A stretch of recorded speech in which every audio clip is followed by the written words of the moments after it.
Ces matchs, on se pose la question, mais c'est pas possible! C'est pas possible!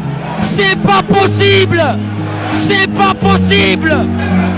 La République démocratique du Congo a vécu une semaine pleine de rebondissements aux interclubs de la CAF. Plusieurs espéraient un sans faute de 4 clubs congolais. Mais malheureusement, 2 clubs quittent le navire, à savoir Lupopo et Vita. Défait en terre sud-africaine par l'équipe de Stellenbosch, 2-0. La mission n'était pas aisée pour le Moscovite d'espérer une remontada. L'instabilité et le querelle au sein du club n'ont pas facilité la tâche. Au finish, le club quitte la compétition par la petite porte. Amadou Diaby et son comité ont-ils failli à leur mission?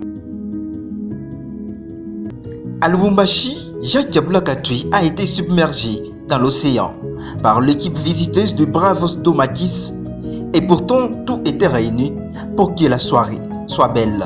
Mais hélas, pour Magasuba et ses poulains, l'aventure s'arrête précocement. Non! C'est pas possible! C'est pas possible! Égalisation! Une pilule difficile à avaler. La question qui reste en suspense, qu'est-ce qui n'a pas marché? C'était des joueurs fatigués sur la pelouse, des joueurs qui n'étaient pas engagés, qui n'avaient pas la conscience, qui n'avaient même pas le moral. Sauf qu'ils pensaient qu'ils jouaient un match amical, or que c'est un match importantissime, avec un stade qui va très plein, dans le sens où ça fait 10 ans qu'on ne jouait pas chez lui à la maison.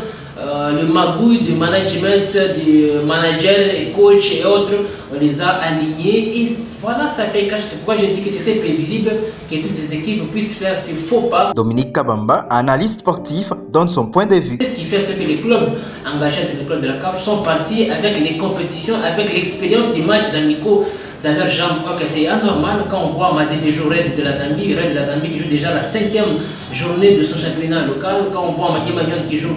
Donc ça peut dire que ce sont des équipes, des adversaires des équipes congolaises qui étaient bien aguerris, quel que soit le niveau de leur championnat. Mais ici chez nous, par manque de championnat, voilà le résultat. Et par manque de confiance de certains joueurs, voilà le résultat. Et aussi par un mauvais recrutement dans certaines équipes. Et les résultats sont là, on ne peut que décrier et on ne peut que s'essuyer les larmes de notre propre mouchoir parce que je ne vois pas une équipe congolaise arriver même en quart de finale de cette époque de la CAF. Élisée Chibanda en rajoute une couche sur les 2 éliminations précoces parce que l'arôme n'était pas bon pour les 4 représentants de la RDC, bien que Mazembe et Maniema Union ont fait l'exception. Je pense que la solution d'abord pour le Coco, il faudra penser à un autre entraîneur.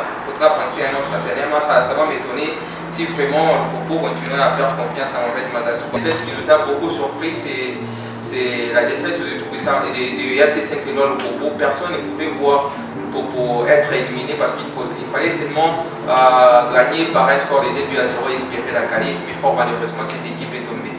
En tout cas, ils ont su tenir en échec la formation de Petro chez lui à la maison. C'était pas vraiment facile parce que déjà beaucoup de gens pensaient que Petro pouvait battre facilement cette équipe de Maniema Union. Déjà, c'est vraiment promettant pour les clubs de Kindu. C'était vraiment très compliqué. Si vous regardez très bien les jeux que les Corbeaux nous ont montrés au stade de la Camarundu, c'était pas vraiment un jeu, c'était pas vraiment le vrai visage que nous connaissons bien évidemment de Tout-Puissant Mazembe à Clébert. Je pense qu'avec le début du championnat d'ici le 5 octobre, je pense que tout sera dans les bons pour toutes les équipes.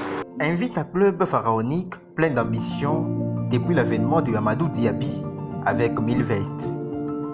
Mais c'est vraiment triste de voir ces géants congolais se retrouver dans un coma profond.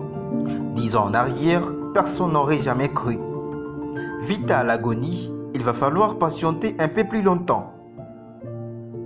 Quant à Lupopo, il s'agit d'une renaissance. Jacques Kabula Katui a donné l'âme à cette équipe pour dire qu'il y a encore du chemin à faire.